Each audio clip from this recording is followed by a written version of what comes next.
नमस्कार दोस्तों, मैं डॉक्टर कमलेश कुमार मौर्य, पहलवान गुरुदीन विधि महाविद्यालय पनारी ललितपुर के विधि विभाग का विभागाध्यक्ष आज पुनः आप लोगों के समक्ष एक नए वीडियो के साथ उपस्थित हूँ।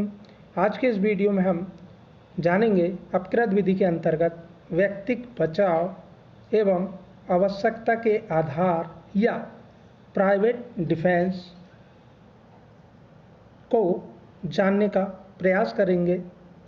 इससे पहले कि मैं अपना व्याख्यान प्रारंभ करूं, कृपया आप हमारे इस चैनल को लाइक करें, अपने दोस्तों में अधिक से अधिक शेयर करें एवं इस चैनल को अनिवार्य रूप से सब्सक्राइब करें। धन्यवाद। तो आइए जानें अपकृत विधि के अंतर्गत व्यक्तिगत बचाव क्या है। अपकृत पूर्ण कार्यों के दायित्व से बचने के विभिन्न आधार हैं।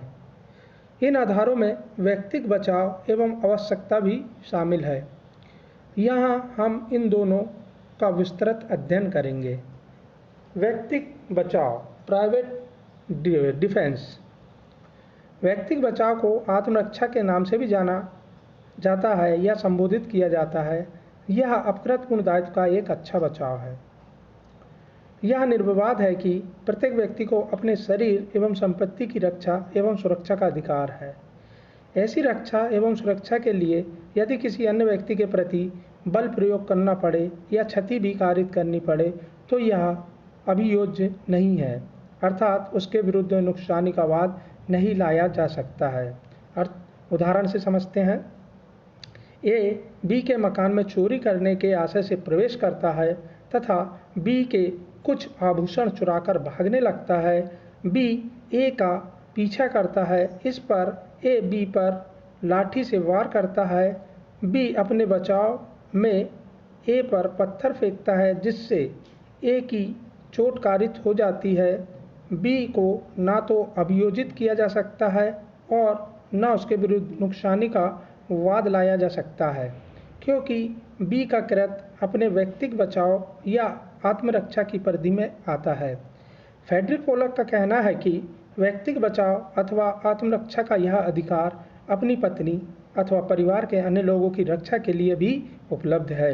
स्वामी एवं सेवक भी एक दूसरे की रक्षा के लिए इस बचाव का सहारा ले सकते हैं।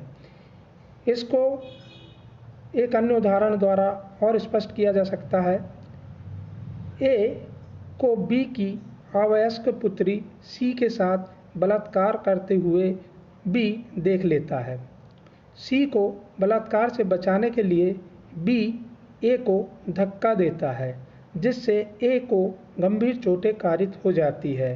बी को इस कृत्य के लिए ना तो अभियोजित किया जा सकता है और ना उसके विरुद्ध नुकसानी का वाद लाया जा सकता है, क्योंकि उसका यह कार्य अपनी पुत्री के व्यक्तिगत बचाव के लिए किया गया कार्य है।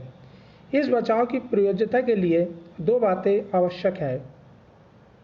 पहला, व्यक्तिगत बचाव अथवा आत्मरक्षा का अधिकार केवल तभी उपलब्ध होता है जब किसी व्यक्ति के शरीर या संपत्ति को संकट उत्पन्न हो जाए, तथा दूसरा, आत्मरक्षा के लिए उतने ही बल का प्रयोग किया जाना चाहिए जितने उन परिस्थितियों में आवश्यक हो, अर्थात संभावित हानि से अधिक बल का प्रयोग नहीं किया जा सकता।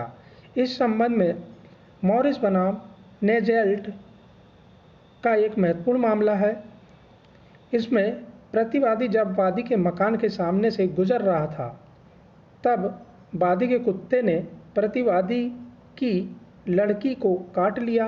प्रतिवादी ने वादी के कुत्ते पर गोली चलाकर कुत्ते को वहां से भगा दिया। थोड़ी देर में जब कुत्ता उधर से वापस निकला तब प्रतिवादी ने उस पर गोली चला दी।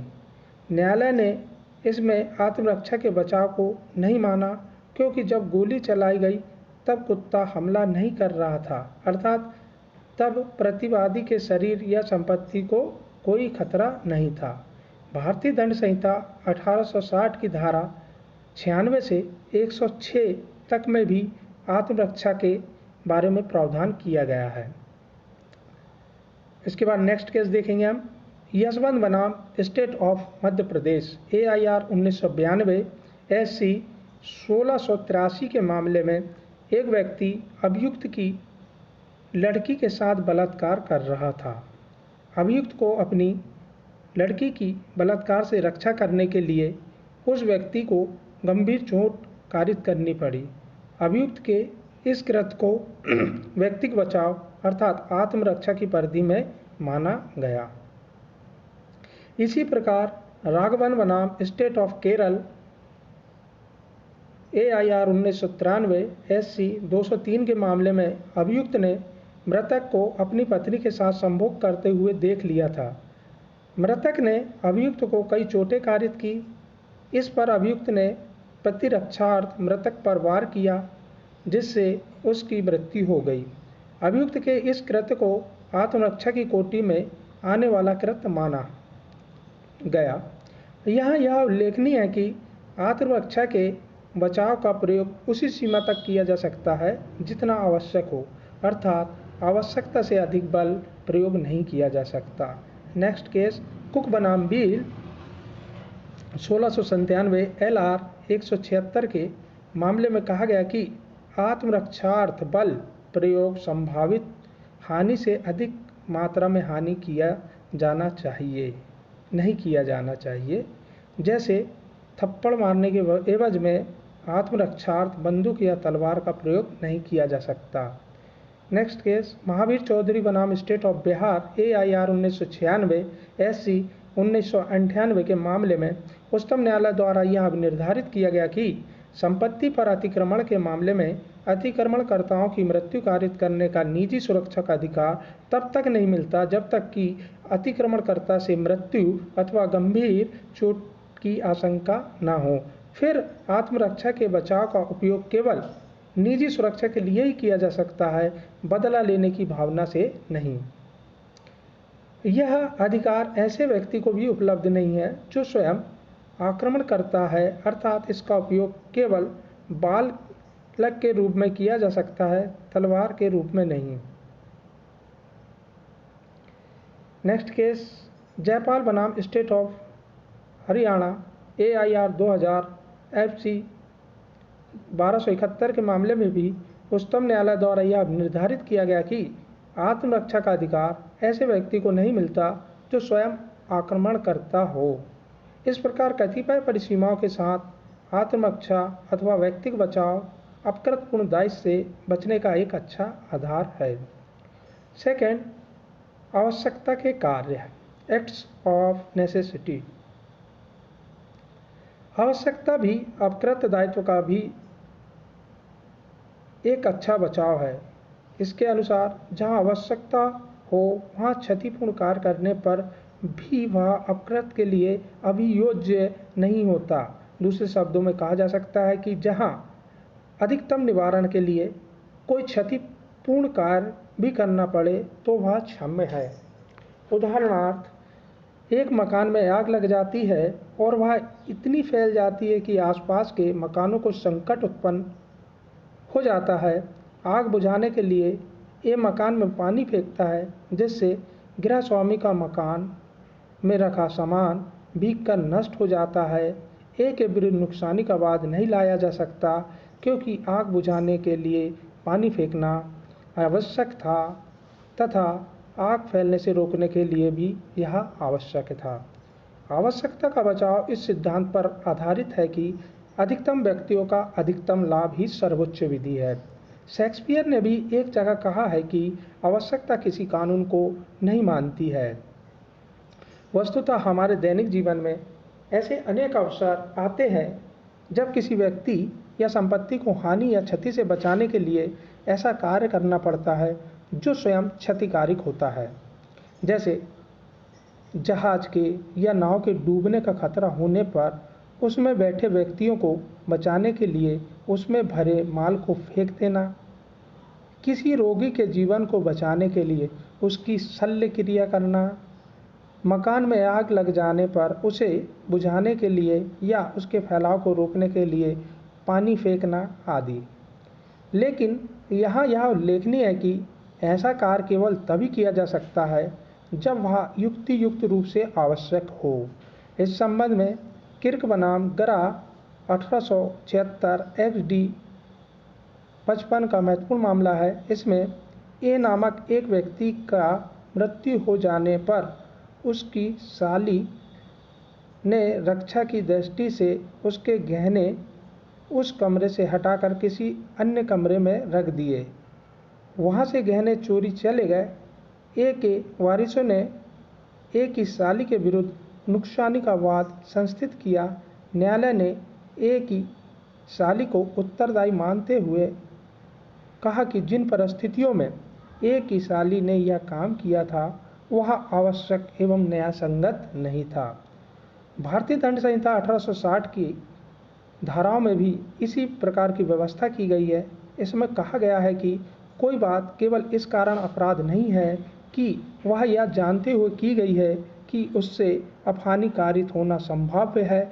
यदि वह अपहानि कारित करने के किसी आपराधिक आशय के बिना और व्यक्ति या संपत्ति को अन्य अपहानि का निवारण करने के प्रयोजन से सद्भावनापूर्वक की गई हो। इसी तारतम्य में एक केस डडली बनाम स्टीफेंस 1884 4 QBD 273 के मामले में उद्धत किया जा सकता है। इसमें डी एवं सी दो नाविक तथा एक 17 वर्षीय बालक था। वे बीच में तूफानी समुद्र में फंस गए और विवश होकर एक छोटी नाव में शरण के लिए जाना पड़ा। वह नाव समुद्र के तट से 100 मील 1000 मील दूर समुद्र में बहकर चली गई। 20वें दिन जबकि पिछले 10 दिन भोजन के और 7 दिन बिना पानी के बीते, डी ने सी की सम्मति से बालक को मार दिया और उन दोनों ने उसके मांस से अपनी भूख मिटाई।